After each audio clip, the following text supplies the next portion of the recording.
আল্লাহ নবী আমার আপনার নবী দয়ার নবী নূর নবী বলেন,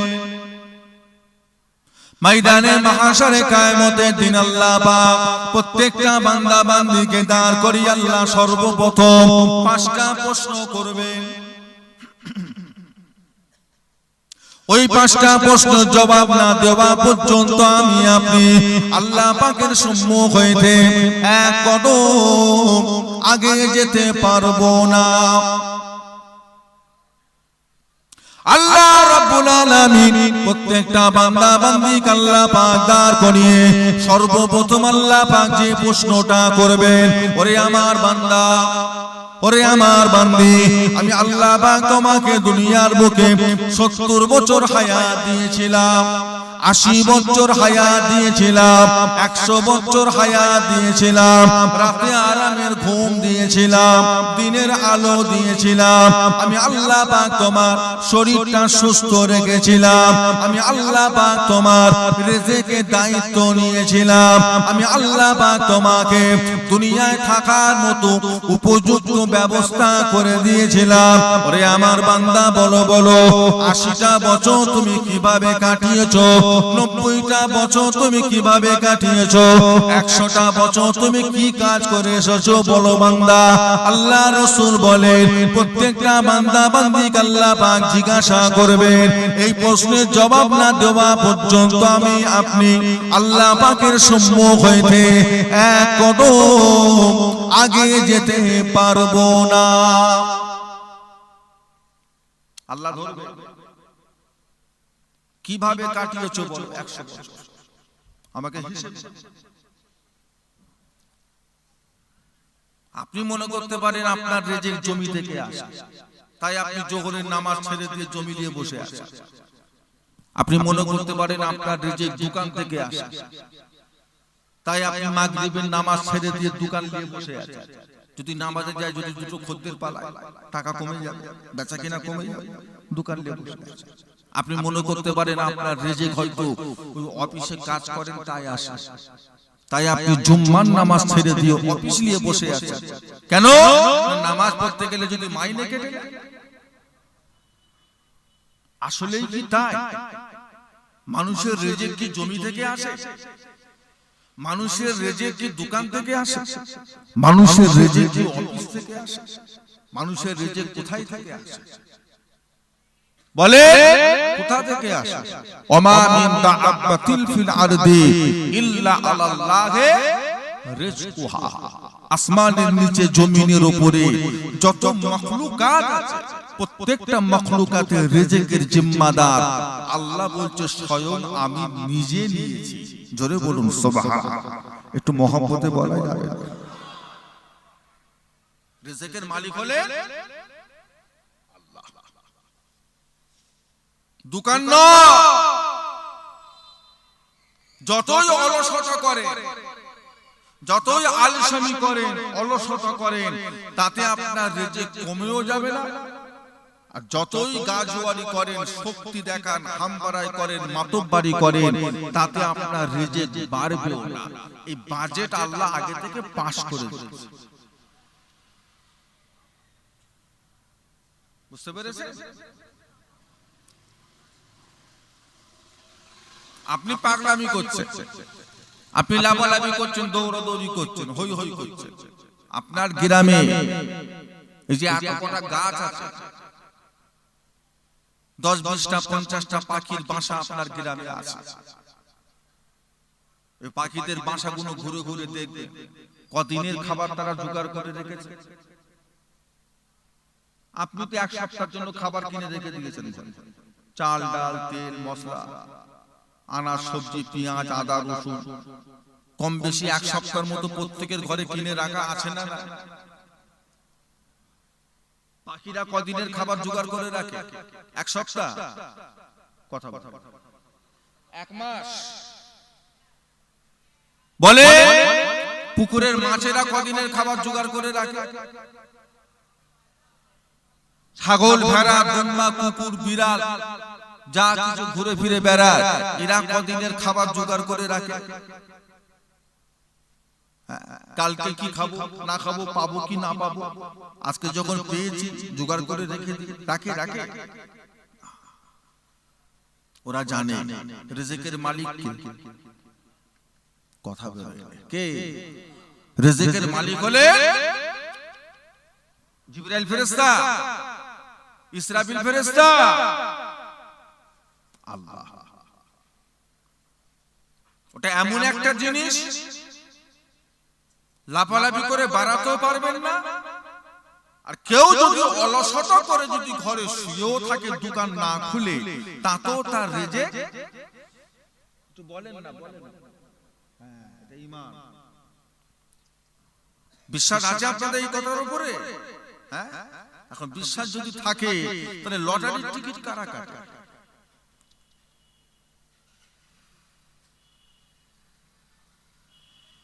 এই কথার উপর যদি বিশ্বাস থাকে তাহলে সুদের ব্যবসা কারা করে?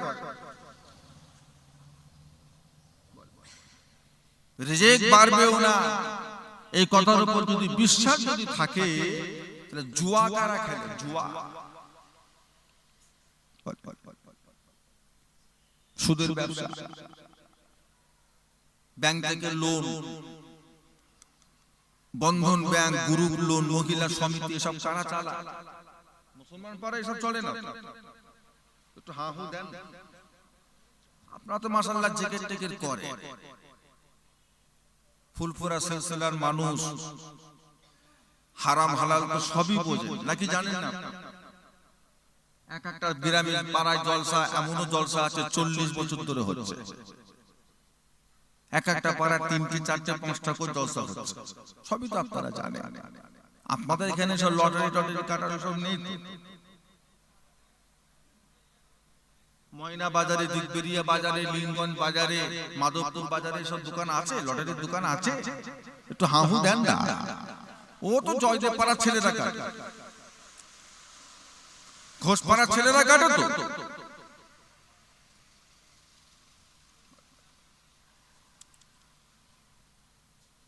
পৃথিবীতে যত জঘন্য কাজ আছে, নোংরা কাজ আছে, সবচাইতে জঘন্য নোংরা কাজ হলো সুদ। সুদ।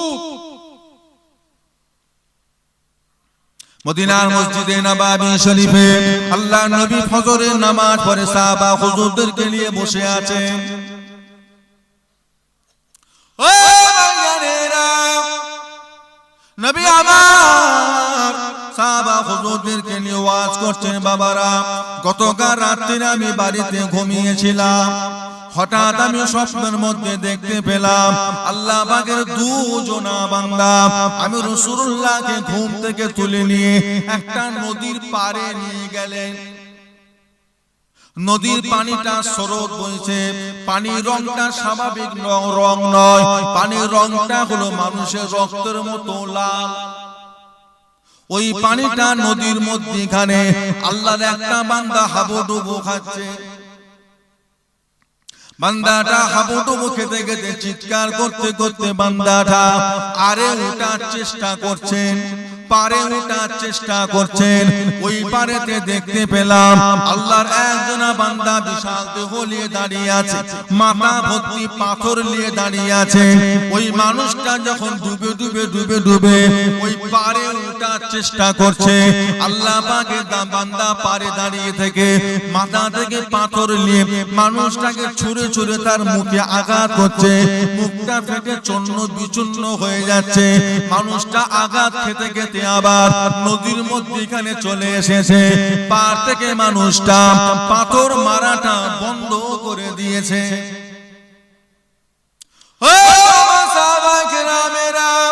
এই মানুষটা আবার কিছু সময় যাওয়ার পরে আবার মানুষটা আরে ওঠার চেষ্টা করছে। আরে টাকা মানুষটা আবার পাথর নিয়ে তার মুখে মারে। মানুষটা আঘাত সহ্য করতে না পেরে আবার মানুষটা ভেসে ভেসে নদীর মধ্যখানে চলে আসে। এই রকম হতেই লেগেছে, এই রকম হতেই লেগেছে। আমি রাসূলুল্লাহ সাল্লাল্লাহু আলাইহি ওয়াসাল্লাম ওই সময় আল্লাহ বান্দাদের করে জিজ্ঞাসা করলাম, এই বান্দাটাকে, এই বান্দা কি এমন কাজ করেছে এত নোংরা শাস্তি, জঘন্য শাস্তি। ভয়াবহ শাস্তি দেওয়ার কারণ কি? সাহাবা আল্লাহ রাসূল বললেন, বাবা সাহাবারা, ওই সময় আমার সাথে থাকা দুজনা মানুষ, তারা আমাকে বলে, ইয়া রাসূলুল্লাহ, হাবিবাল্লাহ, যেই মানুষটা নদীর মধ্যখানে ভাসমান অবস্থায় হাবুডুবু খাচ্ছে, ওই মানুষটা হলো সুদখোর। সুদ খায়। কাউকে বিপদে পড়েছে, গেছে, চাচা 10,000 টাকা ধার হবে, 20,000 টাকা হবে, কবে দিবি? না, মাস দুয়েক পর দেব।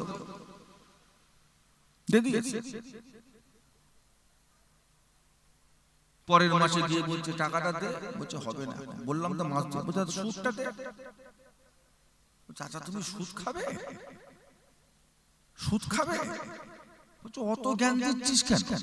ওই টাকা যদি তোকে না দিয়ে যদি ব্যাংকে রাখতাম সুদ হতো না? ওই টাকা তোকে না দিয়ে যদি ব্যাংকে রাখতাম সুদ দিত তো দে।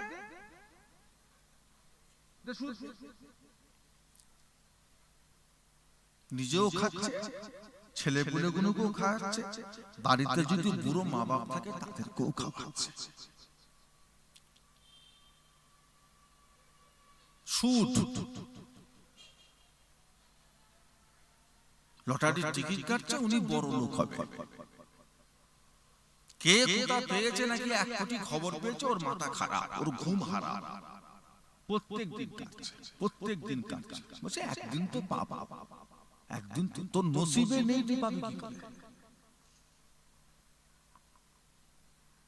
ও কি এটা মনে করে যে যেটা নসিবে আছে ওটা তো পাবো, আর লটারির টিকিট কাটলে এক্সট্রা কিছু পাবো?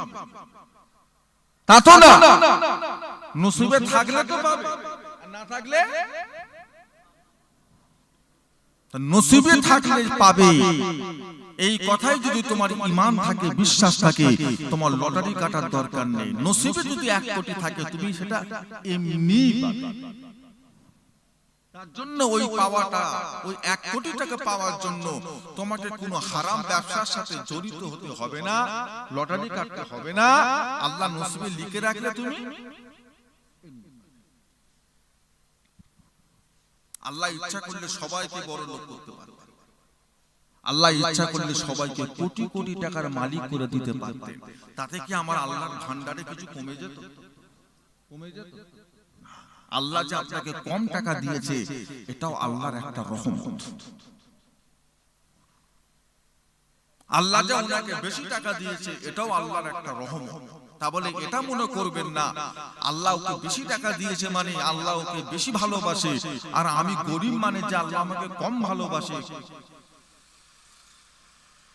আপনি বেশি দিলে সহ্য করতে পারবেন না, উল্টো পাল্টা করে বসে থাকবেন। বুঝতে পারছেন?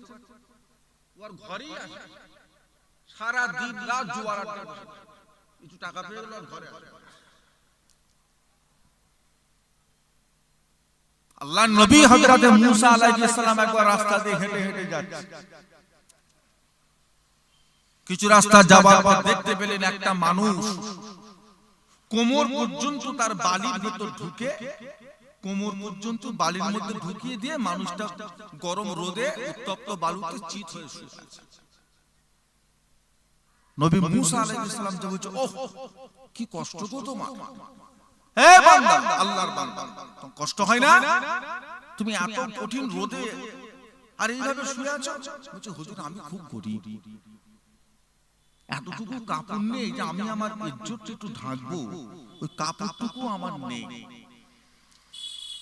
তাই আমি আমার নিজের শরমগা, নিজের ইজ্জত ঢাকার জন্য আমি এই কোমর পর্যন্ত বালির ভিতর দিয়ে আমি শুয়ে আছি। আমি শখে নেই, আমি পাগল নয়, আমি শখে পড়ে আছি তা নয়, আমার ইজ্জত ঢাকার কাপড় নেই, আমি কি করব? বালুর মধ্যে এরকম জীবন সাহাবাদেরও গেছে। একটা কাপড় অভাবে আহা ঘরের ভিতরে গর্ত করে রেখে দিয়েছে। মানুষটা বলছে নবী মুসা আপনার সাথে তো আল্লাহর কথা হয়, যদি একটা আল্লাহ পাককে গিয়ে বলতেন আমায় টাকা পয়সা দিতে, একটু খেয়ে পরে বাঁচতুম, এইভাবে কষ্ট করে থাকা যায়। আল্লাহ কি আমার দুঃখ কষ্ট দেখতে পায় না? আল্লাহ কি আমার অভাব দেখতে পায় না? আল্লাহ জানে কি দয়া মায়া কিছু নেই? এটা আল্লাহকে গিয়ে বলুন না। আল্লাহ জানে আমার কিছু মাল সম্পদ। নবী মুসা আলাইহিস সালাম পাহাড়ে গেলেন, আল্লাহ আমার একটা উম্মত এত কষ্টের মধ্যে আছে। আল্লাহ বলে ওর জন্য ওইটাই ঠিক আছে। বলছে আল্লাহ তা কি করে এত কষ্ট করে করে থাকতে পারে? আল্লাহ বলে চেউনি, ওর জন্য দোয়া চেউনি, ও যেভাবে আছে ওইভাবে ওকে থাকতে দাও। বলছে না আল্লাহ হবে না, ওকে কিছু দাও। ও বললো চাইলো আমার থেকে, আপনাকে বলার জন্য বলেছে, ও নবীকে বলেছে, তাতে যদি না পায় ও কত দুঃখ পাবে। আল্লাহ ওকে কিছু দেন। আল্লাহ বলছে নবী মুসা বলছো? বলছে জি আল্লাহ। ঠিক আছে যাও, আমি দিলাম, যাও তোমার দোয়া কবুল করলাম, যাও। কিছুদিন যাওয়ার পরে আল্লাহর নবী হযরতে মুসা আলাইহিস সালাম ওই রাস্তা দিয়ে আবার হেঁটে হেঁটে যাচ্ছে।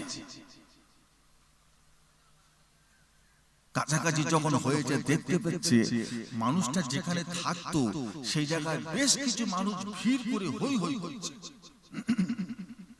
দাঁড়িয়ে আছে।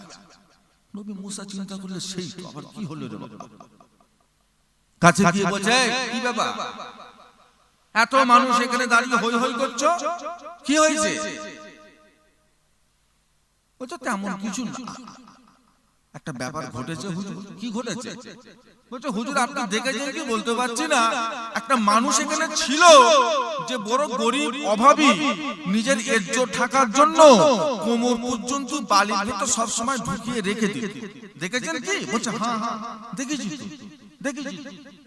বলছে ওই মানুষটাকে নিয়ে একটা ব্যাপার ঘটে গেছে। কি ঘটেছে? বলছে বলতে পারবো না। এই কিছুদিন আগে কোথা থেকে কি সম্পদ টম্পদ পেয়েছে জানি না, ওইসব টাকা পয়সা পেয়ে মদ খেয়ে আর একটা সুন্দরী মেয়েকে ধরে নিয়ে জেনা করেছে। গ্রামের লোক এখন তাকে সব ফাঁসি দেবে বলে সব তোড়জোড় করছে, সেই নিয়ে তাই হই হই হচ্ছে। সর্বনাশ। আমি কার জন্য দোয়া চাই? আমিও টাকার দোয়া চাইলাম যাতে একটু খেয়ে পরে বাঁচে, আর ও টাকা পেয়ে ওই করেছে। নবী মুসা সালাম তুর পাহাড়ে গিয়ে বলছে আল্লাহ আপনি যেটা যাকে যা দিয়েছেন, যাকে যে অবস্থায় রেখেছেন ওটাই তার জন্য ঠিক আছে। ওর উপরে বাড়াবাড়ি যদি করা হয় ও নিজেকে আর ঠিক রাখতে পারবে না। আপনি 2 লাখ সামলাবার মানুষ, আল্লাহ আপনাকে 2 লাখ দিয়েছে। যদি আল্লাহ পাক আপনাকে 10 লাখ দিয়ে দেয়, মাথা কাজ করবে? হ্যাঁ মাথা কাজ করবে? ওর মাথা কাজ করবে না। ওটাকে ও আরো বাড়াবার চিন্তা ভাবনা করবে। এই আরো বাড়াবার চিন্তা ভাবনা করতে গিয়ে ও জাকাতও দেবে না, ফিতরাও দেবে না, দান খায়রাত করবে না। কি গো এবার হারাম হালাল, তখন বরং 2 লাখ নিয়ে হালাল খাচ্ছিল, এখন 10 লাখ নিয়ে ও আর কিছু বাঁচাবাঁচি করে না। সব আমার ভাইজানেরা, বাবাজিরা, দোস্তরা, রিজিকের মালিক হলেন কে? আল্লাহ। সবাই সম্পদ রাখতে পারে না, সবাই সম্পদ পেয়ে হকের উপর চলাফেরা করতে পারে। আপনি তো আপনি কত দেখলাম আল্লাহ পাক এই বয়সে কত দেখালেন। নিউ টাউন, আটগড়া, সায়েন্স সিটি, হ্যাঁ শর্টলেক, কবরস্থান ছিল, চাষের জমি ছিল, ধান চাষ, আলু চাষ হতো, পটল চাষ হতো। সেই সমস্ত জমি জায়গা কোটি কোটি টাকা সরকারকে বিক্রি করেছে।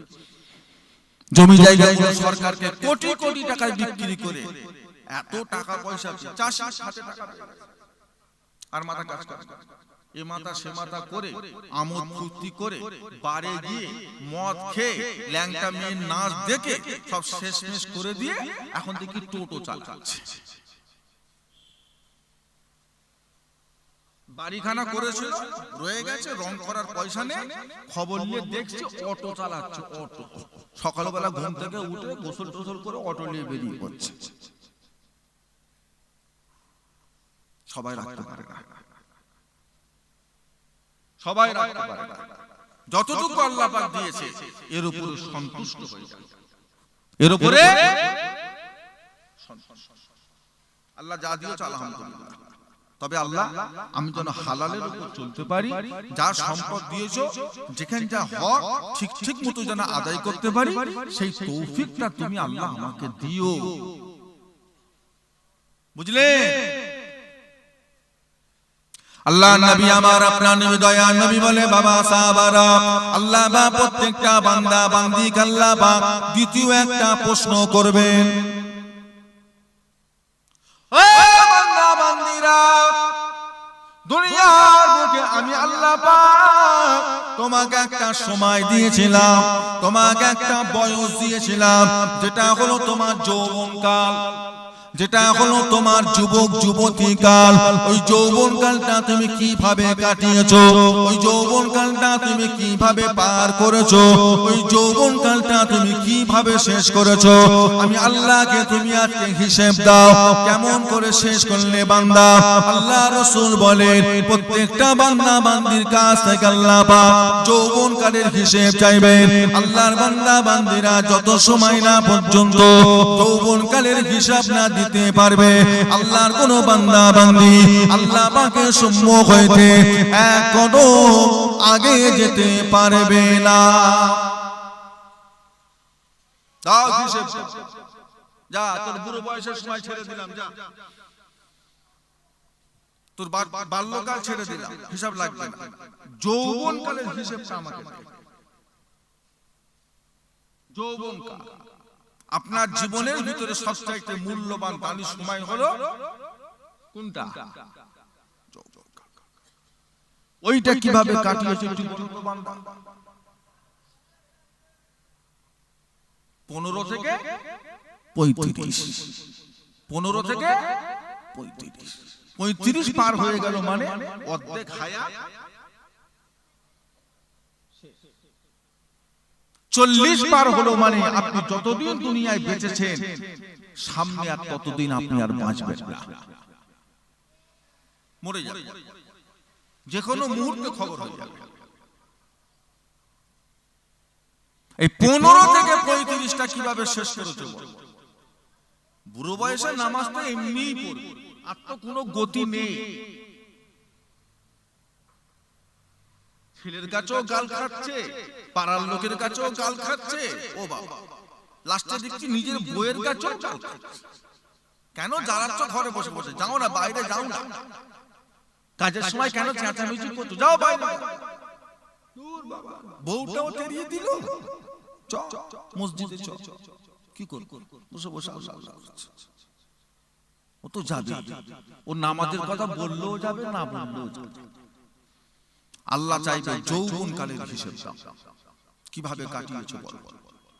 আল্লাহ রাসূল আমার আপনার নবী দয়া নবী বলেন ময়দানে মাহশারে কিয়ামতের দিন আল্লাহ পাক প্রত্যেকটা বান্দাকে আল্লাহ পাক দাঁড় করাবেন। ও বান্দারা, রব্বুল আলামিন আল্লাহ পাক প্রত্যেকটা বান্দার মাথাটা ডান উপর আল্লাহ পাক সূর্যটা নামিয়ে আনবেন। যে সূর্যটা দুনিয়াতে 9 কোটি 30 লক্ষ মাইল দূরে, এই সূর্যটাকে আল্লাহ পাক মাথার আধার উপর আল্লাহ পাক নামিয়ে আনবেন। সূর্যের আল্লাহ পাক 12টা মুখ খুলে দেবেন, সূর্য তাপে জমিনটা পুরো লাল তামা হয়ে যাবে। ওই ময়দানে মাহশারে আল্লাহ পাক হিসাব নেবেন। কারো হিসাব দিতে দিতে শরীরের পাশে নাই, হাঁটু পর্যন্ত ডুবে যাবে। কারো হিসাব দিতে দিতে শরীরের পাশে নাই, কোমর পর্যন্ত ডুবে যাবে। কারো শরীরের হিসাব দিতে দিতে শরীরের পাশে নাই, থুতনি পর্যন্ত ডুবে যাবে। কেউ বা কেউ হাবুডুবু খাবে। তথাপি আল্লাহ পাক কাউকে ছাড়বেন না, কারোর প্রতি আল্লাহ পাক দয়া মায়া করবেন না।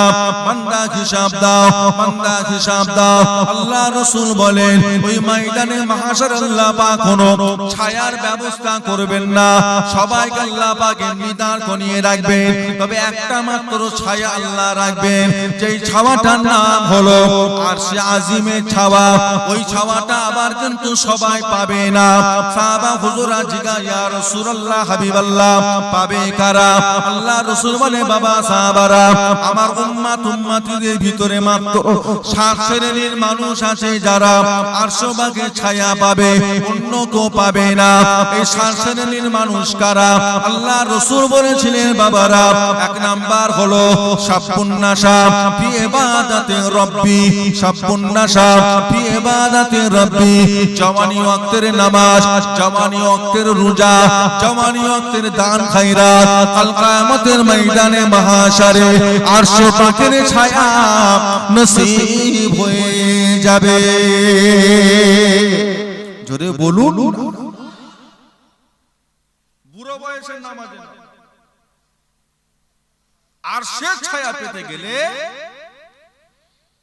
শাবাব, শাবাব মানে হলো যৌবন, যৌবনকালে নামাজ। একটা জওয়ান ছেলে নামাজে বলছে এখন কিসের নামাজ, একটু বুড়ো হয়, দু চারটে দাড়ি পাকা, চাচা একা মসজিদে যাচ্ছে ফজরের নামাজ পড়তে, ও চাচা ছেলেটাকে নিয়ে যাও, ছোট বাচ্চা, কত বয়স, বলছে 25 বছর, এখনো ছোট।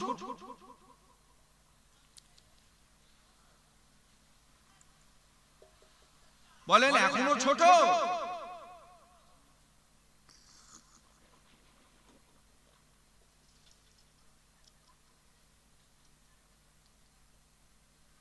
না নিয়ে গেলে শিখবে? কথা বলেন না। বলে শিকার লেগে জলসা দিয়েছি, কে বলেছে? জলসা দেয় নামাজি বাড়ানোর জন্য? দেখো নিজেরা দোষ করে আর জলসার নামে দোষ দেয়। বলে এত টাকা খরচা করে মাহফিল দিলি, নামাজি বাড়ে না, এত খরচা কে করতে বললো? লাভ নেই, পরের বারে চাঁদা হাতে আসিস না, নামাজি বাড়ে না। তো নামাজি বাড়ে তো জলসা কি করবে? জলসা কি দোষ করে? তোমার ছেলের বয়স কত? বলছে 30 বছর। 30 বছর? তুমি বাপ হয়ে তোমার ছেলেকে তুমি 30 বছরের নামাজি করতে পারোনি, আর ফুলফুরার হুজুর 2 ঘন্টায় নামাজি করতে পারবে? একটু হা হু দেন। দোষ কার? জলসা? জলসার দোষ? ঠিক করে বলেন, ইমানদার দিয়ে বলেন, বুকে হাত রেখে আল্লাহকে সাক্ষী রেখে, আপনার ছেলে যে বেনামাজি হয়ে ঘুরছে এর জন্য দায়ী কে?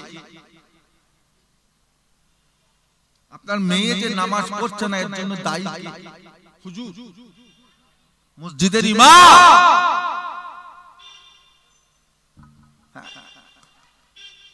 দু চারটে হাঁকার না মারলে শীতকালে উজু করবে? শীতকালে ফজরবেলা উজুটা কি ছেলে এমনি করবে, না দু চারটে হাঁকারের দরকার আছে? পিশাব করে পানি নিচ্ছে না ঠান্ডার ভয়, সেই ছেলে ফজরবেলা উঠে উজু করবে? পিশাব করে পানি ঠান্ডা। আবার এক একটা 2 দিন 3 দিন গোসলই করে ঠান্ডার ভয়, ও ফজরবেলা উঠে উজু করবে? হ্যাঁ, ফজরে উজু ওটা হয় কি?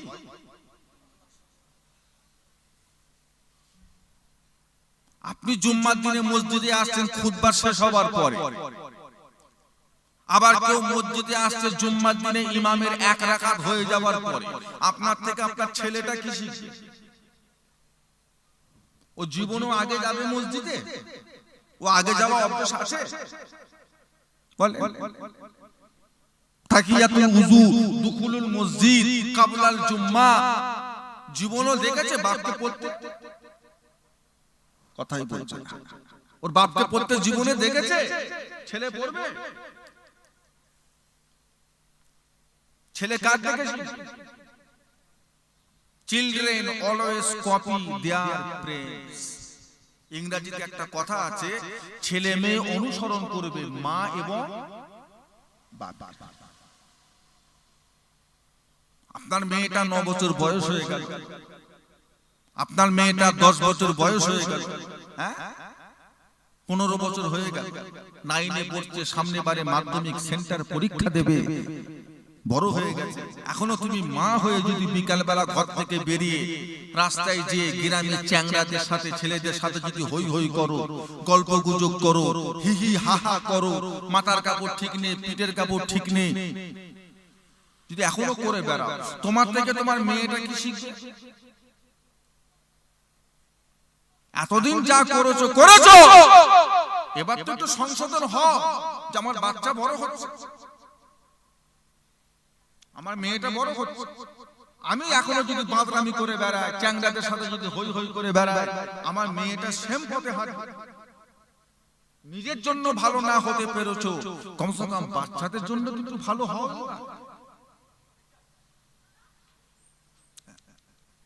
5 বছর ছেলের বয়স হয়ে গেল, এখনো যদি বাপ জোহরের নামাজ ছেড়ে দিয়ে ঘরে বসে বসে পাবজি খেলে, পাবজি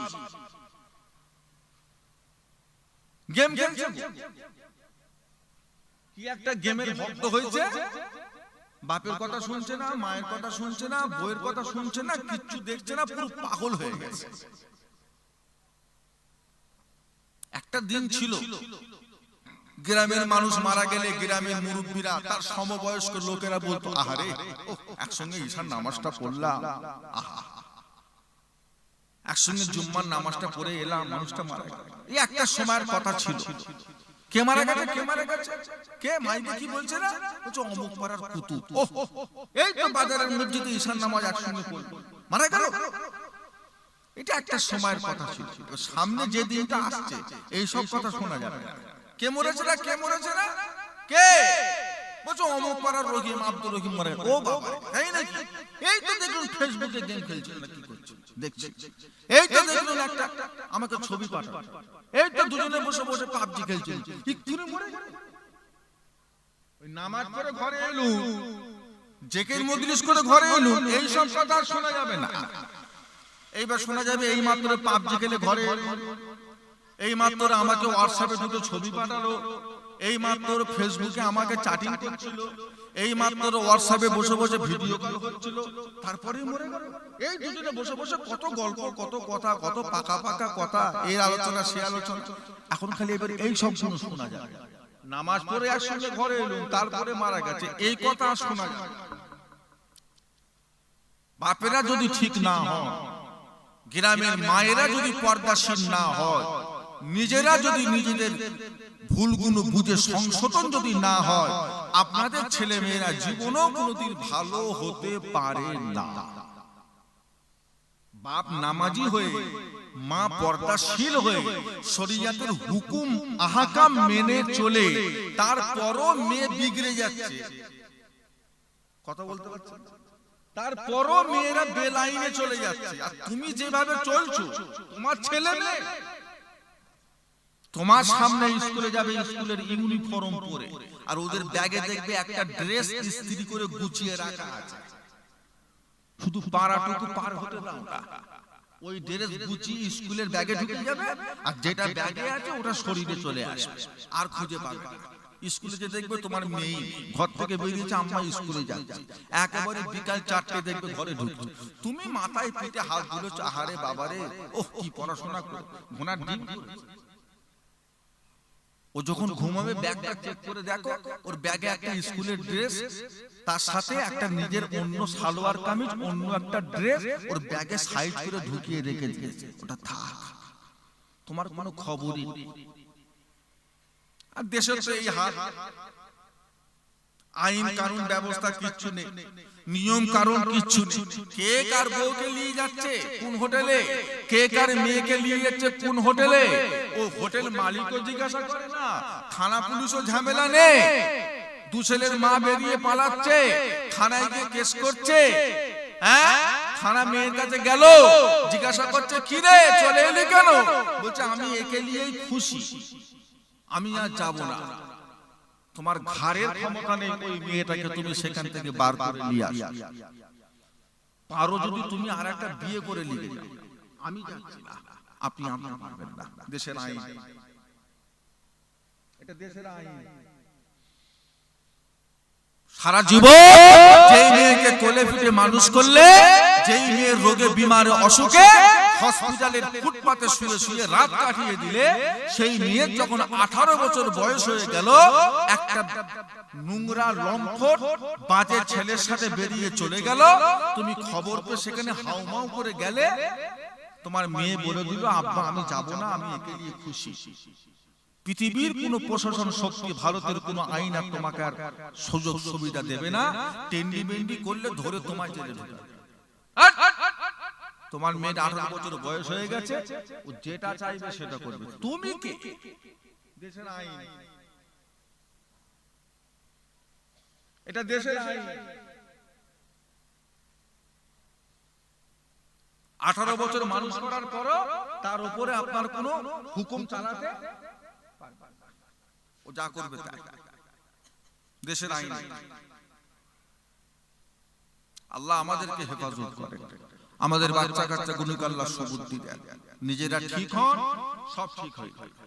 বাড়ির মায়েরা ঠিক হন, পর্দাশীল হন, আল্লাহর রহমতে আপনার মেয়েটাও পর্দাশীল হবে, সেও আল্লাহ ওয়ালা হবে। হ্যাঁ, এইভাবে রাস্তাঘাটে ঘুরে ফিরে নিজের ইজ্জত নষ্ট করবেন না। এতে আপনাদের ছেলের তো করে কথা শুনতে হয়। আপনি মনে মনে ভাবছেন, বলছেন আমি বলছি বলে আপনি ভাবছেন তো হুজুর কি বলে, ওরা তো আমার ভাইয়ের মতো, ওরা তো আমার ভাইয়ের মতো। আপনি ওদেরকে আপনার ভাইয়ের মতো মনে করলো, ওরা কি আপনাকে বোনের মতো মনে করে? আপনি ভাই মনে করছেন, ওরা কি আপনাকে বোন মনে করে? নামাজ যেমন ফরজ, রোজা যেমন ফরজ, ঠিক ওই রকম মা বোনদেরকে পর্দার মধ্যে রাখা, এটা ইসলামের একটা বড় ফরজ, নাকি ছোটখাটো ফরজ? ওজনে কম দেওয়া হলো বড় গুনাহ, মানুষের নামে মিথ্যা সাক্ষী দেওয়া হলো বড় গুনাহ, মানুষের হক মেরে নেওয়া হলো বড় গুনাহ, এতিমের উপর জুলুম করাটা হলো বড় গুনাহ। ঠিক ওই রকম পর্দা না করাটা হলো বড় গুনাহ, নাকি ছোট গুনাহ? কি গুনাহ? কি গুনাহ বলবে? আপনি গাড়ি পাড়ার ছেলেদেরকে ঢুকতে দেবেন, এই বাড়ির ছেলেকে ঢুকতে দেবেন, কি খবর? না, তোমার মৃত ছেলে বাইরে বল, ডেকে দিচ্ছি। ঘরে যাচ্ছিস, তুই ঘরে ঢুকছিস কেন?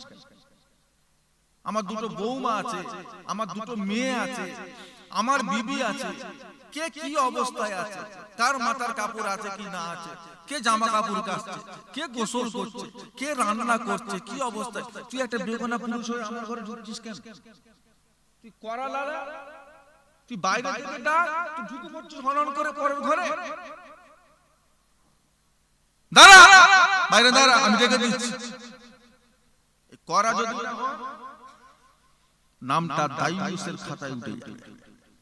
আল্লাহ রাসূল বলেছে দায়ুসরা জীবনও জান্নাতে সুগন্ধ পাবে না। সুগন্ধ মানে কি? কাছাকাছিও যেতে পারবে না, জান্নাতে তো যাবেই না, কাছাকাছি গেলে যেটা খুশবু পেত সেই খুশবুটাও দায়ুসরা পাবে না। মা বুনদের করে পর্দা করা শেখা, ছেলে মেয়েকে ঠিক রাখতে গেলে বাচ্চা কাচ্চাগুলোকে সাথে করে একটু মসজিদে নিয়ে যাওয়া শেখা। একা গেলে হবে না, দায়িত্ব আল্লাহ পাক আপনাকে দিয়েছে, ওদের উপর যে দায়িত্ব হুকুম এটা আল্লাহ পাক আপনার উপর চাপিয়ে দিয়েছে। তুমি বাঁচো আর তোমার বাচ্চা কাচ্চা গুলোকে জাহান্নামের আগুন থেকে বাঁচিয়ে দাও। আল্লাহ রাসূল আমার আপনার নবী দয়ার নবী বলে, বাবা সাহাবারা, দ্বিতীয় নাম্বার আরশে ছায়া পাবে কারা?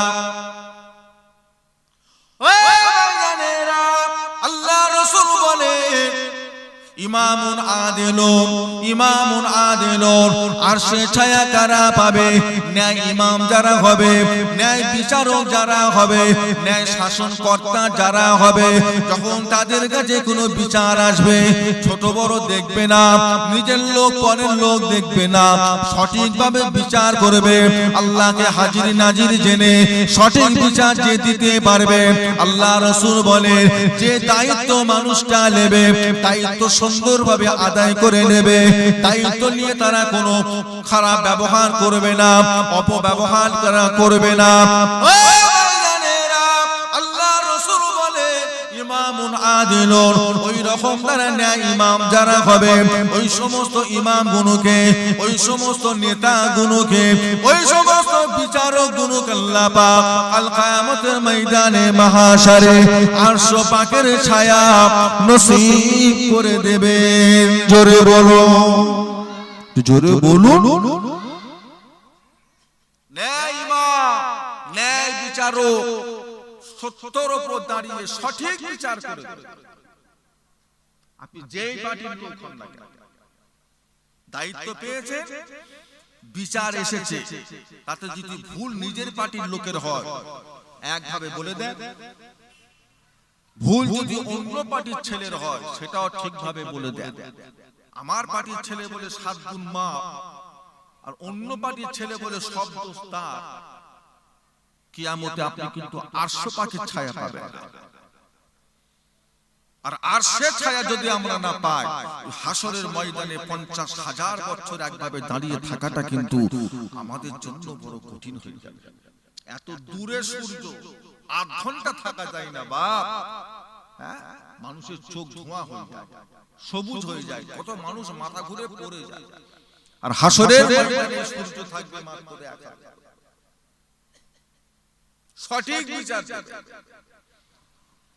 মাদ্রাসার দায়িত্ব নিয়েছে, মসজিদের দায়িত্ব নিয়েছে, সঠিকভাবে আদায় করবে। কোন রকম লুকোচুরি করবে পারবেন না, ছেড়ে মাদ্রাসা সম্পর্কে জ্ঞান নেই, দায়িত্ব নেবার দরকার। অত উপজে গিয়ে আমি ক্যাশিয়ার হব, আমি সভাপতি হব, মাদ্রাসা কিভাবে চালাতে হয় সে সম্পর্কে আপনার জানা আছে? জানা আছে? অত দায়িত্ব নেবেন বলে লাভ আছে? একটা মাদ্রাসায় যাকাত আসে, একটা মাদ্রাসায় ফিতরা আসে, একটা মাদ্রাসায় কাফারা আসে, একটা মাদ্রাসায় সাদকা আসে, একটা মাদ্রাসায় কুরবানির চামড়ার টাকা আসে, আবার একটা মাদ্রাসায় কুরআন শরীফ কিনারও টাকা আসে। কি বলছেন? বলে যাকাত কাজে লাগাবে, ফিতরা কাজে লাগাবে, কাফারা কাজে লাগাবে, কুরবানির চামড়ার টাকা কাজে লাগাবে। বলে মাদ্রাসার দায়িত্ব নিয়েছেন তো, এই কোন টাকাটা কোথায় লাগাবেন বলেন? হুজুর তা তো জানি না, তাও তো লাভ আছে না, যে জানে তাকে ছড়ে যাবে। বর্তমান সময়ে কেউ যদি বলে হুজুর আমি জাহান্নামী হতে চাই, জাহান্নামে যেতে চাই, তবে বেশি গুনাহ করে যেতে পারবো না, অল্প গুনাহ করে জাহান্নামে যাব, কি সেটা? আমি বলবো তুমি একটা মাদ্রাসার দায়িত্ব নাও, তোমায় অন্য কোনো গুনাহ না করলেও চলবে। তুমি একটা মাদ্রাসার দায়িত্ব নাও, অন্য গুনাহ না করলেও চলবে। ওই মাদ্রাসায় তোমাকে টেনে জাহান্নামে নিয়ে যাবে, কঠিন ব্যাপার। 5,000 টাকা যাকাত হিসাবে দিল, সেই টাকাটা আপনি হুজুরের বেতন দিচ্ছেন। গ্রামের মানুষটা 2,000 টাকা আপনাকে কোরআন শরীফ কিনতে দিল, তার বাপের সবরেসানির জন্য সাদকায়ে জারিয়া হিসাবে ওই 2,000 টাকা দিয়ে আপনি সিমেন্ট মাটি কিনছেন। হলো দায়িত্ব হলো? উনি বলেছে বাবা 2,000 টাকা লে মাদ্রাসায় কিছু কোরআন শরীফ কিনে দিন। উনি টাকা দিয়ে মাদ্রাসায় গিয়ে দেখছে কোরআন তো পুরো লাট সামসেটের উপর, বলছে আবার কোরআন কিনবো। এক কাজ করি, ওই পিসাবখানার ওই সাইডের প্রাচীরটা কিছুটা প্লাস্টার বাকি আছে, এই টাকা দিয়ে প্লাস্টারটা করিয়ে দিই। উনি ওই টাকা দিয়ে সিমেন্ট মাটি কিনছে। আর গ্রামের মানুষ যাকাত দিয়েছে 5,000 টাকা, দুটো হুজুরের বেতন বাকি ছিল, বলছে আড়াই আড়াই করে দুজনকে দিয়ে বলছে তোমরা এটা রাখো, আবার পরে দিচ্ছি। হ্যাঁ, হুজুরকে যাকাত দেওয়া যাবে? কথাই বলে না। হুজুর যে মাইনেটা চাইছে এমনি এমনি চাইছে না খেটে চাইছে? তা হুজুর যদি খেটে মেহনত করে মাইনে পায়, সেটা যাকাত হিসাবে যাকাতের টাকা পাবে না এমনি টাকা পাবে? তা যাকাত আমার বাড়িতে একটা ছেলে থাকে, আমার বাড়িতে কাজ করে, তাকে আমি প্রত্যেকদিন 100 টাকা করে দিই, মাসের শেষে 3,000 টাকা আমি বেতন দিই। আচ্ছা এই 3,000 টাকাটা আমার এমনি টাকা থেকে না দিয়ে যদি যাকাতের টাকা দিই হবে? কেন হবে না? টাকা দিচ্ছি, হবে না। যাকাতের টাকা নিঃস্বার্থে দিতে হবে, ওটা খেটিয়ে দিলে নিঃস্বার্থে। তাকে মাইনে বুঝিয়ে দিতে হবে। এবার সে আপনাকে বলল ভাই আমার বোনের বিয়ে, যদি কিছু জাকাত টাকা দিতেন, এটা তো আমাকে এমনি দিলেন, যদি কিছু জাকাত দিতেন, আপনি তো দেন, তাকে আপনি জাকাতের টাকা 10,000 টাকা বলে দেন, এটা তোর বোনের বিয়ের লেগে আমি জাকাত দিলাম, তা বলে তার মাইনের টাকা আপনি জাকাতের টাকা দেবেন, ওটা হবে না। এখন সব ধরেছে, ব্যাঙের ছাতার মতো হচ্ছে মাদ্রাসা। এক একটা মাদ্রাসার 3টে 4টে 5টা 6টা করে গাড়ি চলছে, গোটা এলাকা জুড়ে হু হু করে ঘুরছে, দাও না বাবা দাও না বাবা। তোকে ওইভাবে মাদ্রাসাতে কে বলেছে? তোকে কে দায়িত্বটা দিল এইভাবে মাদ্রাসা? ইসলাম বাঁচাবার দায়িত্ব তোর একা? একটা বাপ তার ছেলেকে ইংলিশ মিডিয়ামে পড়াচ্ছে, মাসে 5,000 টাকা খরচা করে। একটা বাপ তার ছেলেকে মাসে 1,500 টাকা খরচা করে কোরআন পড়াতে পারবে না? কথা বলছেন না? পারবে পারবে না? ফ্রি কিসে? ফ্রি আবার ফ্রি জামানা আছে? আপনার ছেলে দুবেলা মাদ্রাসায় খাচ্ছে, আপনার ছেলের লেগে 2টো হুজুর রাখা হয়েছে, একটা আরবি একটা বাংলা একটা ইংরেজি। আপনার ছেলের জন্য মাদ্রাসায় পাখার ব্যবস্থা করা হয়েছে, বাথরুমের ব্যবস্থা করা হয়েছে, সাবমার্সিবলে পানি তোলা হচ্ছে, গোসল করছে, খরচা নেই? আপনার ছেলে যদি আপনার ঘরে থেকেও পড়াশোনা করে, তাতেও তো আপনার ছেলের ভিতরে সারা দিনে 50 টাকা খরচা আসে না? তা সেই ছেলেটা যখন মাদ্রাসায় পাঠিয়ে দিলেন, মাসের শেষে 1,500 না হলো 1,000 টাকা তো দিতেই হয়। কি বলছেন আপনারা? ফ্রি কিসের ফ্রি? ফ্রি আবার সস্তা? কোরআন সস্তা? ইংলিশ শিখাবার লেগে এত 1,000 টাকা শেষ করে ফেললেন। ইংলিশ শিখাবার লেগে আপনার বাড়িতে 2টো ম্যামের ব্যবস্থা করেছেন, 1200 করে 2400 টাকা মাইনে দিচ্ছেন ওই 5 বছরের ছেলেটার জন্য। আর একটা ছেলেকে 30 পারা কোরআনের হাফেজ করছেন, আল্লাহর কালাম শিখছে, আল্লাহর কথা শিখছে, হাফেজ হচ্ছে, খরচা নেই?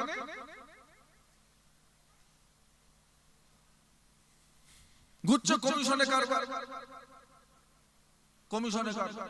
মাদ্রাসার সাথে কন্টাক্ট করে নিয়েছে গাড়ি, তোদের মাসে কত লাগবে বল?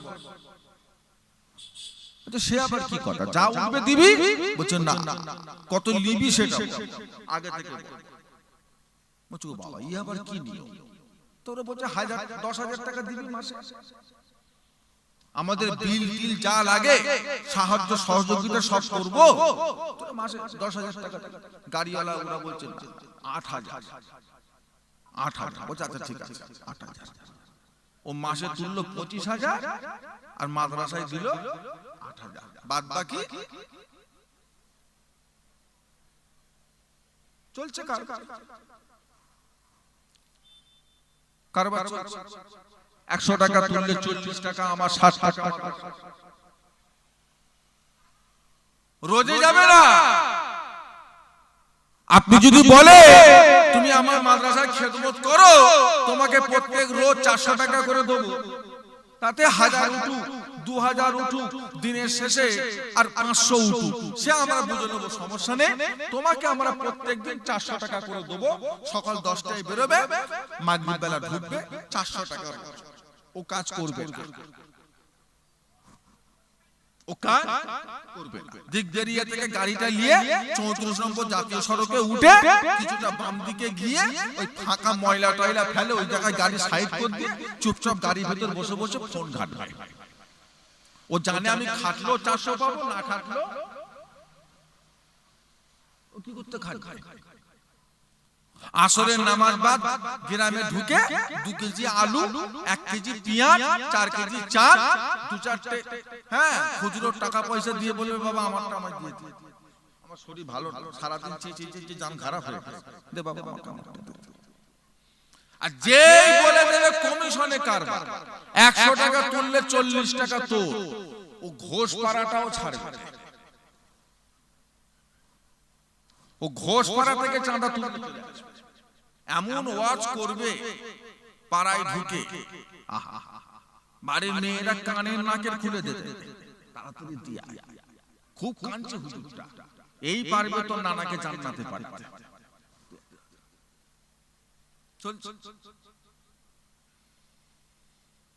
ফ্রি পড়াবেন, ছেলেকে যাকাত খাইয়ে মানুষ করার চিন্তা ভাবনা করবেন না।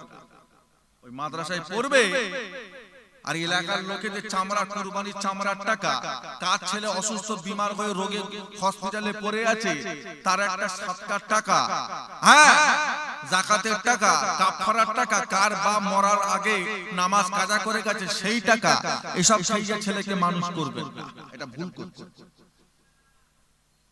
এটা ভুল করছেন আপনি।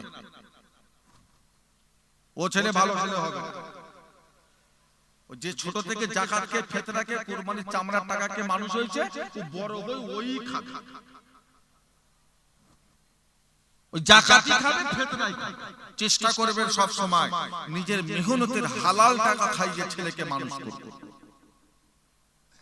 তাতে যদি এক মাসের মাইনে দিতে দেরি হয়, যে বলে নেবো স্যালেন্ডার হয়ে যাব, আমার ছেলেকে বার করে দেব না, আমার ছেলেকে যাকাত খাওয়াবে না, ফিতরা খাওয়াবে না, কারো চামড়ার টাকা খাওয়াবে না, আমার ছেলে খাবে আমার মেহনতের টাকা। আমার ছেলে হাফেজ হবে, যা খরচ 3 বছর 5 বছরে সেটা আমার মেহনত করে সেই টাকা দিয়ে আমার ছেলেকে খাইয়ে মানুষ করব, পরে যাকাত খাইয়ে মানুষ করব। যদি পারে ছেলেকে মাদ্রাসায় দেন, যাকাত খাওয়াতে দেবেন।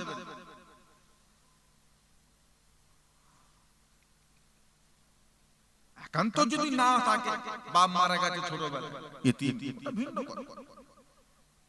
আপনি সব পাচ্ছেন, আস্তে আস্তে ঘর প্লাস্টার হচ্ছে, রং হচ্ছে, মোটরসাইকেল হয়ে যাচ্ছে, সব হয়ে যাচ্ছে, আর ছেলের বেলায় হবে না কেন?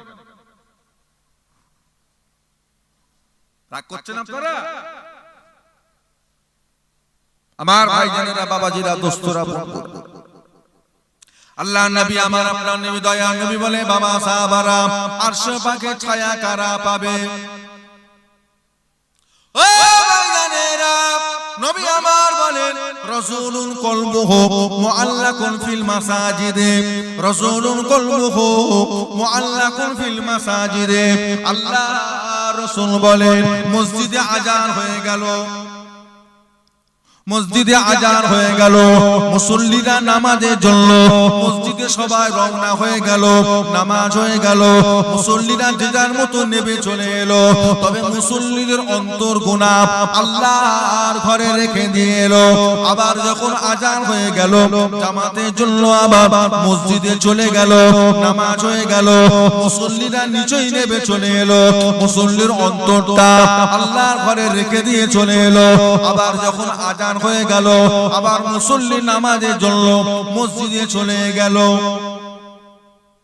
ও ভাইজানেরা, আল্লাহ রাসূল বলে, যে মানুষটা জামাতের সাথে নামাজ পড়ে, যারা জামাতের সাথে নামাজ পড়বে, জামাতের সঙ্গে যারা নামাজ পড়া যাদের অভ্যাস থাকবে, ওই সমস্ত নামাজি গুণকে, ওই সমস্ত নামাজি মুসল্লি গুনাহকে আল্লাহ কাল কিয়ামতের ময়দানে মাহশারে আরশ পাকের ছায়া নসিব করে দেবেন। জোরে বলুন, জোরে বলুন।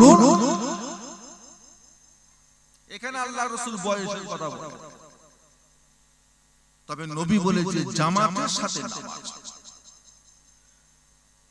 বাড়িতে একা নামাজ পড়বেন আর 2 কদম হেঁটে গিয়ে একটু মসজিদে জামাতে গিয়ে নামাজ পড়বেন, তাতে সওয়াবের কম বেশি আছে না? অল্প কম বেশি? ও বাবাজি, অল্প কম বেশি 19-20 কথা বলে না, 19-20। আল্লাহ রাসূল বলেছেন, যেই নামাজটা তুমি বাড়িতে একা পড়েছো, সওয়াব তো পেয়েছোই, ওই নামাজটা যদি একটু কষ্ট করে জামাতে গিয়ে পড়তে, আল্লাহ তোমাদের সওয়াবের পরিমাণটা 27 গুণ পর্যন্ত আল্লাহ বাড়িয়ে দিতেন। একটু মহব্বতে বলা গেল না?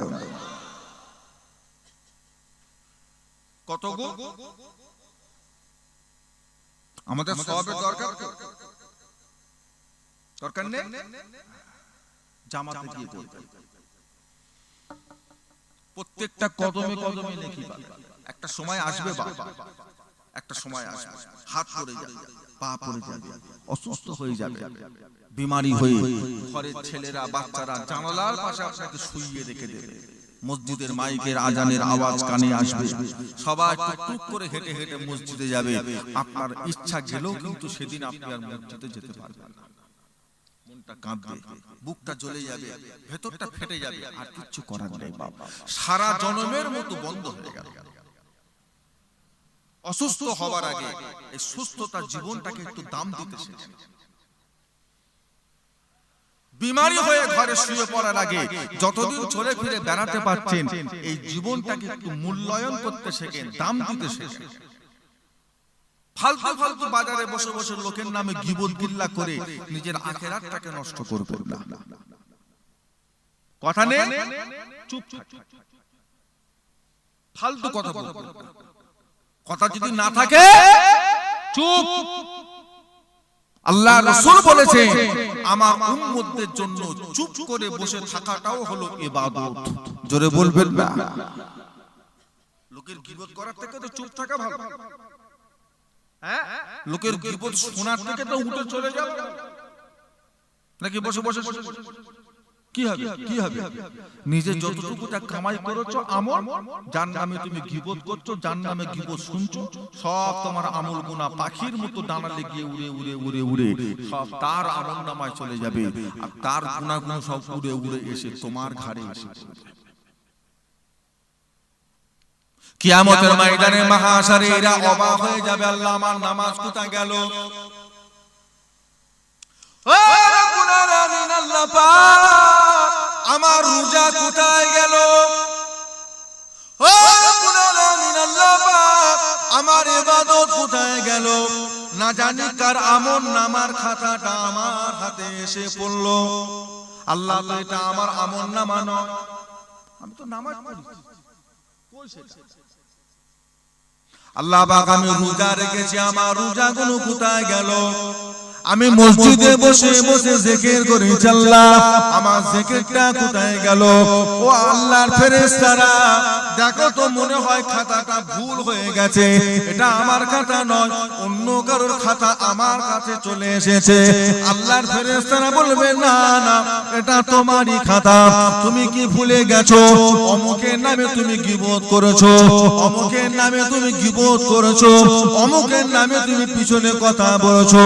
এই সমস্ত কাজগুলো করার জন্য তোমার জীবনের নেক আমল গুনাহ সব তাদের কাছে চলে গেছে, তাদের গুনাহগুলো এসে এসে তোমার গুনার খাতাটা ভারী হয়ে গেছে।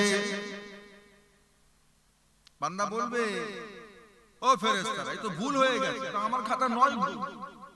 কার খাতায় আমাকে দিলে? আমারটা দাও। কত নামাজ পড়েছি সে কই? সে বান্দা খাতা ঠিক আছে, নামাজ পড়েছো অস্বীকার করা যাচ্ছে না, আবার যে গীবতও করেছো, আসর নামাজ পড়ে চায়ের দোকানে বসে মাগরিব পর্যন্ত যে গীবত করলে, এইগুলো কি হবে?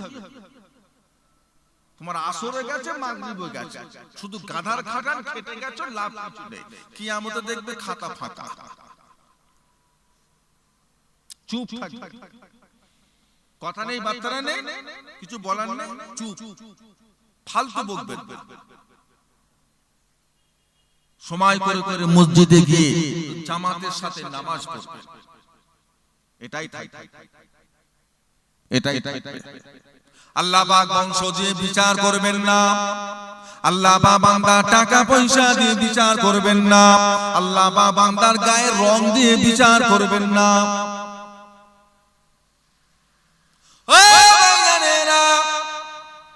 ময়দানে মাহশারে রব্বুল আলামিন আল্লাহ পাক বান্দা গেরা না লম্বা, এটা দেখে আল্লাহ বিচার করবেন না। যদি আল্লাহ ময়দানে মাহশারে বান্দার গায়ের রং দিয়ে বিচার করতেন, টাকা পয়সা দিয়ে বিচার করতেন, বান্দা আর কোন বংশের মানুষ, এটা দিয়ে যদি বিচার করতেন, বান্দা কোন এলাকার মানুষ, পৌরসভায় থাকে না পঞ্চায়েতে থাকে, পাকা বাড়িতে থাকে না মাটির ঘরে থাকে, এই সব থেকে যদি আল্লাহ বিচার করতেন, তাহলে কি হতো? আল্লাহর নবী সাহাবী হযরতে বেলাল রাদিয়াল্লাহু তাআলা আনহু জীবনও কোনদিন অত উঁচু দরের সাহাবা হতে পারতেন না। কথা ঠিক না ভুল? আল্লাহ বলবে কিয়ামতে, এই যত গেঁড়া দেখতে পাচ্ছ সব জাহান্নামে ঢুকে। ওই গেঁড়া ভালো লাগে না আমার। 5 ফুটের নিচে যত সব জাহান্নামে দে, আর লম্বা লম্বা গুলোকে সব জান্নাতে দে। আল্লাহ এই বিচার করবে? কি বলছেন আপনি? আল্লাহ কিয়ামতে বলবে যত দামি দামি বংশ দেখতে পাচ্ছ সব জান্নাতে ঢুকা। আর মন্ডল, মোল্লা, হ্যাঁ এইসব ছোট খালি খামা চৌধুরী সব জাহান্নামে, ওসব জান্নাত থেকে নিয়ে আসিস, ওদের দিয়ে জান্নাতটাকে নষ্ট করব নাকি? সব জান্নাত এই বিচার করবে আল্লাহ? কথা বলো না। যদি আল্লাহ পাক এইভাবে বিচার করতেন, আল্লাহ নবী সাহাবী হযরতে বেলাল রাদিয়াল্লাহু তাআলা আনহু জীবনও কোনদিন অত উঁচু দরের সাহাবা হতে পারতেন না। ও ভাইজানেরা, হযরতে বেলাল আল্লাহ পাক কেমন দরজা দিয়েছিলেন, আল্লাহ পাক তেনাকে কেমন তওয়াক্কার মানুষ করেছিলেন। নবী আমার যখন মেরাজ শরীফে ছিলেন, নবী আমার মেরাজ শরীফে গিয়ে আল্লাহর জান্নাত যখন ঘুরে ফিরে বেড়াচ্ছেন, এমন সময় নবী আমার একটা পায়ের আওয়াজ শুনতে পেলেন, চলার আওয়াজ, খসখসে আওয়াজ নবী আমার শুনতে পেলেন। আল্লাহ নবী বলে, জিবরাইল এই আওয়াজটা কার? এই যে পায়ের আওয়াজটা শোনা যায়, এই আওয়াজটা কার পায়ের আওয়াজ? আমার আগে যেন কে হাঁটে, ডান দিকেও নয় বাম দিকেও নয়, আল্লাহ নবী পিছনের দিক থেকে নয়, আগে থেকে কে যেন হাঁটছে। হযরতে জিবরাইল জবাব, ইয়া রাসূলুল্লাহ হাবিবাল্লাহ, আপনি যে পায়ের আওয়াজটা শুনতে পেলেন, এটা জান্নাতে চলার আওয়াজ নয়। ইয়া রাসূলুল্লাহ হাবিবাল্লাহ, এই যে আওয়াজটা শুনতে পেলেন, এটা দুনিয়ায় চলার আওয়াজ। ইয়া রাসূলুল্লাহ হাবিবাল্লাহ, এই আওয়াজটা অন্য কারোর আওয়াজ নয়, এই আওয়াজটা হলো আপনার সাহাবী মদিনার মসজিদে নববী শরীফের মুয়াজ্জিন হযরতে বেলাল রাদিয়াল্লাহু তাআলা আনহুর পায়ের আওয়াজ। ইয়া রাসূলুল্লাহ হাবিবাল্লাহ, হুজুর আপনি জানেন না, আপনার বেলাল যখন দুনিয়া জমিনে চলে ফিরে বেড়ায়, ওনা দুনিয়া জমিনে চলাফেরা করার পায়ের আওয়াজটা আল্লাহর জান্নাত পর্যন্ত পৌঁছে যায়। এটা বেলালের পায়ের আওয়াজ। কি ছিল বেলাল? না ভালো বংশ, না কোটি কোটি টাকার মালিক, না ভালো গায়ের রং, না মক্কা মদিনায় বাড়ি। কথা বলবেন? না খুব সুন্দর চেহারা, তাই কি? জান্নাত থেকে নবী বলছে, এই হুর, এই হুর, এখানে এখানে সুন্দর হুরকে দেখেছে। আরো 2-4টা হুরকে দেখে বলছে, এটা আবু বকরের, এটা ওমরের, এটা হযরতে আলী, এটা হযরতে উসমান। একটা হুরকে বলছে, তুই হলি বেলাল। বলছে, আমি কালোকে লুক। হুরটা বলছে, আমিও কালো। বলছে, হুজুর ওনাদের বেলায় অত বড় বড় সাহাবা, আর আমার বেলায় বেলাল কালো সাহাবা। আমি এত সুন্দর, আমার সাথে কালো মানায়, আমি কালো। আল্লাহ রাসূল হুরটাকে বলেছিলেন, তুমি জানো না বেলালের ঈমানটা হলো কঠিন ঈমান। বেলালের পয়সা ছিল না, টাকা ছিল না, ঘর ছিল না, বাড়ি ছিল না, ঠিকই কথা, তবে বেলাল যে কষ্ট করে ঈমানটাকে নিজের মধ্যে রেখেছে, এটা কিন্তু খুব কম ব্যাপার নয়। আপনি তো 100 টাকায় বিক্রি হয়, আপনি নবী জামানায় হলে, অনেকে বলে যে আমরা যদি নবী জামানায় হতো, বড় বড় সাহাবা হতো, তুই পাক্কা মুনাফিক হতিস, তুই পাক্কা, তুই নবীর দুশমন বেশি হতিস, তুই নবীর দলে না, তুই আবু জেহেলের দলে থাকিস। জীবনে একবার নবীকে দেখলো, রাস্তার পাশে বাঁধা ছিল, জীবনে একবার নবীকে দেখলো, সেই নবী এসে বলে গেল বেলালকে, বেলাল কে বাবা? আমি একজন গোলাম। আপনি কে? না, আমার নাম মুহাম্মদ। কি করে? আমি এক আল্লাহ। দ্বীনের প্রচার করি, আল্লাহর দ্বীন ইসলামের খেদমত করি। এই এতটুকু কথা বেলাল শোনার পরে যেভাবে ঈমানটা আটকে রেখেছিল, তারপরে কত জুলুম, কত অত্যাচার, কত কথা, কত ব্যাঘা, মরুভূমির উপরে শুইয়ে দিয়ে বুকে বড় বড় পাথর চাপিয়ে কত কষ্ট, পারে নেই। মুখ থেকে খালি একটাই শব্দ, আহাদ আহাদ আহাদ, আল্লাহ এক, আল্লাহ এক, আল্লাহ এক। জোরে বলুন না সুবহানাল্লাহ। পেরেছে? আমার বিলালের ঈমানটা যেমন তেমন ঈমান নয়। আমার বিলালের ঈমান বড় কঠিন ঈমান। দেখেছে জান্নাতে পায়। যদি জিজ্ঞাসা করা হয় আল্লাহর রাসূলের কাছে 1.5 লক্ষ সাহাবার ভিতরে বিলাল কি সবচেয়ে দামি, ওনার থেকে কি দামি দামি সাহাবা ছিল না? কথা বলেন না। আল্লাহর নবীর এমন সাহাবা ছিলেন, ও ভাইজানেরা, আল্লাহর রাসূলের এমন সাহাবা ছিলেন যিনাকে আল্লাহর রাসূল বলেছিলেন, বাবা আমার এই সাহাবা দুনিয়াতে নবীদের মতো ক্ষমতা রাখে। কোন সাহাবা? আল্লাহ রাসূল বললেন, বাবারা, লা নবিয়া বাদি লাকানা উমার, লা নবিয়া বাদি লাকানা উমার। আমার পর আল্লাহ দুনিয়ায় কাউকে আর নবী করবেন না, আমার পরে আর কেউ নবী হবে না। যদি আল্লাহ পাক আমার পরে কাউকে নবী করে দিতেন, হযরত ওমরকে আল্লাহ দুনিয়ায় নবী করে পাঠাতেন। জোরে বলুন, জোরে বলুন। ছোটখাটো ব্যাপার ও বাবাজি, ছোটখাটো ব্যাপার। কাদের মতো ক্ষমতা?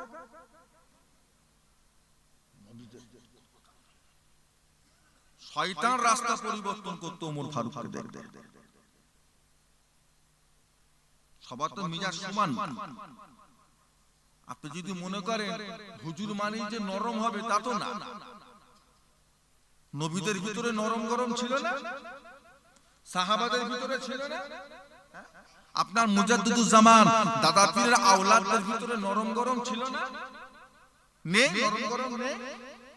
আপনাদের এখানে দীর্ঘদিন খেদমত করেছেন, আপনাদের কাছে খাদেম হিসাবে ছিলেন আমার বড় চাচা যান,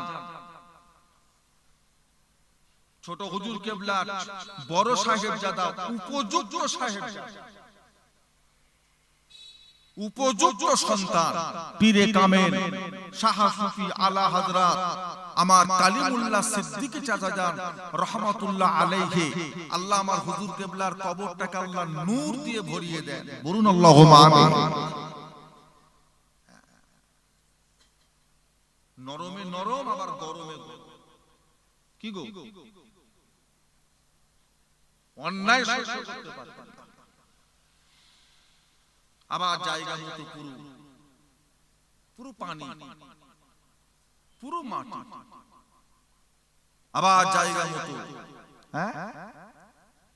ছোট ছোট বাচ্চা বাচ্চা ছেলে দেখলে আদর করতেন, কাছে ডাকতেন, চুমু খেতেন, হাঁকার মারতেন না। ওদের করে মারধর করলে আবার রাগ করতেন। আবার যদি কোনো ধামরা ছেলে, বড় ছেলে যদি মাথায় টুপি না দিয়ে যদি সামনে যেত, কাপড় যদি কাঁটের নিচে নেমে যেত, তখন আবার ওসব কিছু দেখতেন না, গরম হয়ে যেত। বুঝলে? নরম গরম সব রকমই থাকে।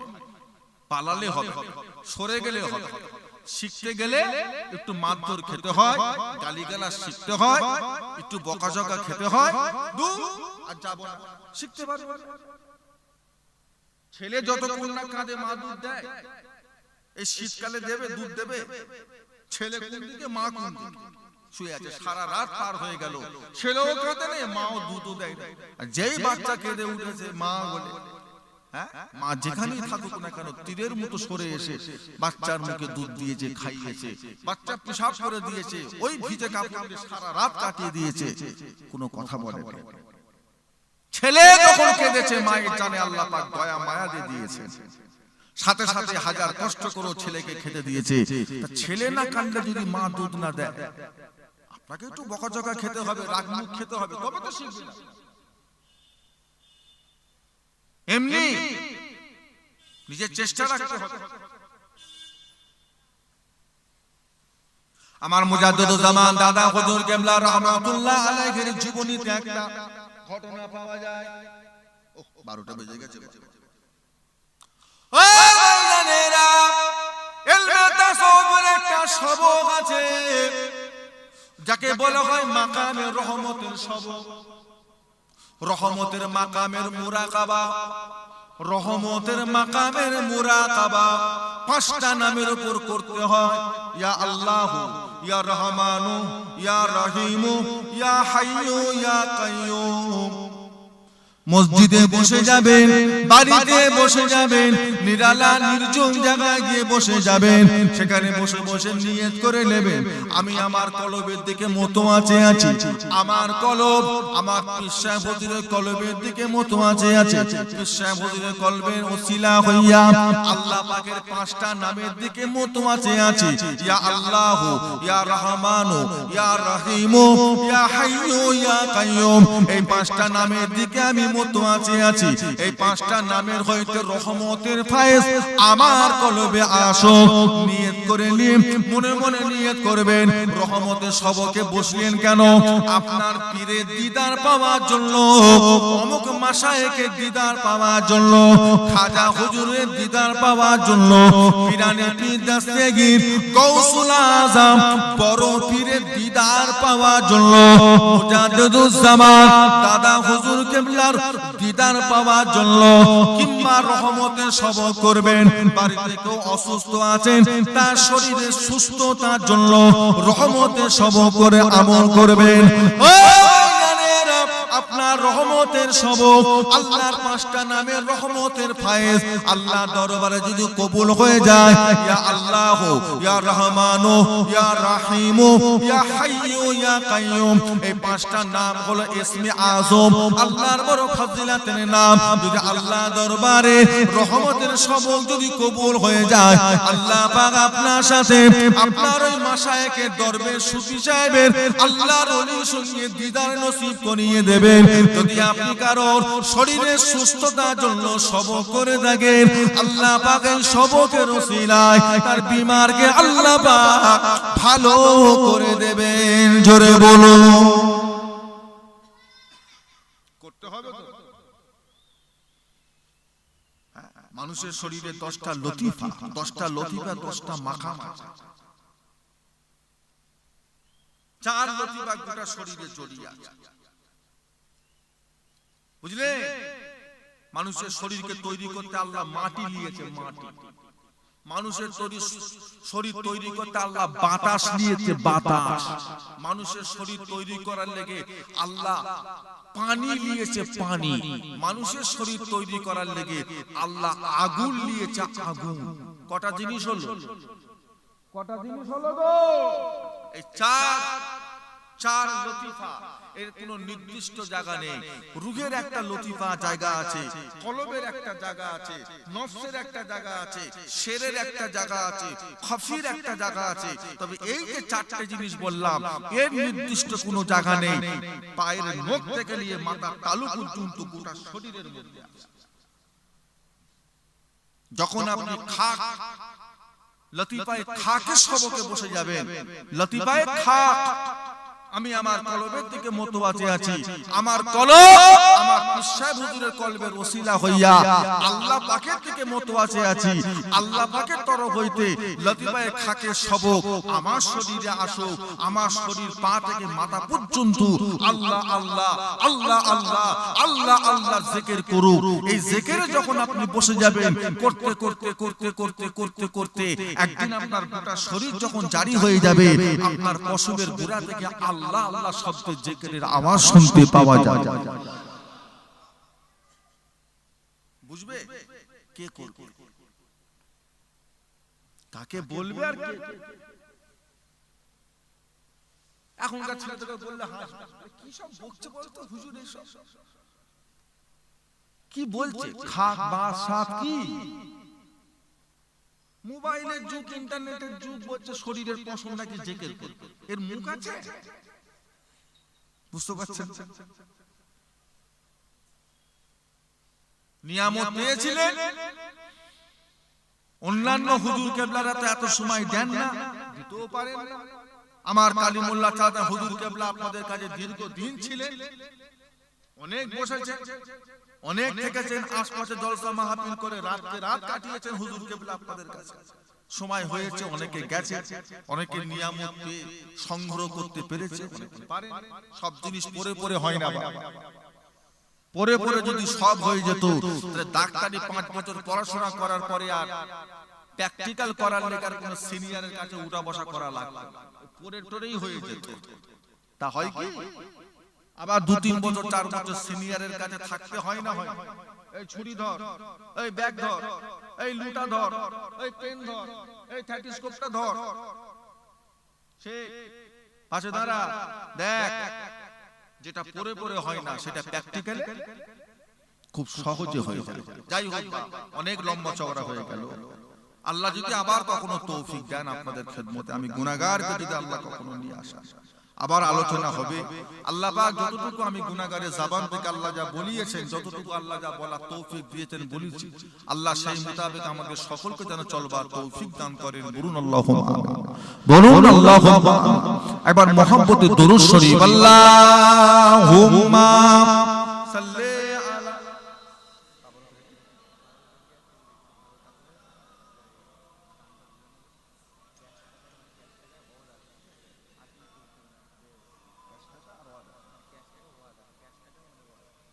हमें जानो दिल से प्यारा मोहम्मद, मोहम्मद की हमो है हमारा मोहम्मद, जो आंखों में आए तो कब तक रहेगा ये पर्दा हमारा तुम्हारा मोहम्मद।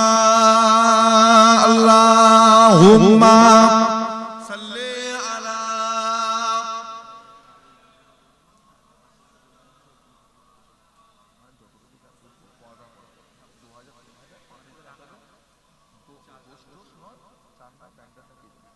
सदा है महशरों में लब्बैक लब्बैक, जहाँ उम्मतों ने पुकारा मोहम्मद, शफाअत के मुंतज़िर अहाले महशर के अब करते हैं कुछ इशारा मोहम्मद।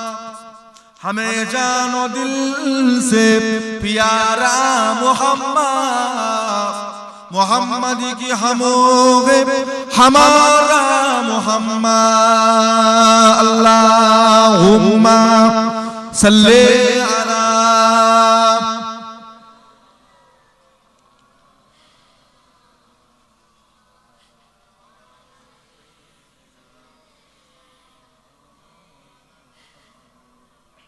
আমার দিনদার ইমানদার নেককার আল্লাহ ওয়ালা ভাইজানেরা, আমার বাবাজিরা, আমার দোস্তরা, আমার বন্ধুরা, আল্লাহ পাক আমাদের সকলকে হেফাজত করে, ঈমান আমলের উপরে কায়েম রাখে। আল্লাহ পাক আমাদের সকলের শরীরকে আল্লাহ সুস্থ রাখে। আল্লাহ পাক আমাদের সকলের খাতেমা বিল খায়র, কলেমা পড়তে পড়তে আল্লাহ যেন মরণ নসিব করেন। বলুন আল্লাহুম্মা আমিন। আল্লাহ পাক আমাদের সকলকে যেন আখিরাতে নাজাত দেন। আল্লাহ পাক আমাদের সকলের কবর গুনাহ যেন বেহেশতের গোলাপ ফুলের বাগান বানিয়ে দেন। সকলে বলুন আল্লাহুম্মা আমিন। মুক্তাসার করলাম, এখন দোয়া হবে। তার আগে একবার সকলে আসে আল্লাহ পাকের সম্মুখে দাঁড়িয়ে নবী পাকের দরবারে একটু সালামের নজরানা পাঠিয়ে দিই। ইয়া নবী সালামু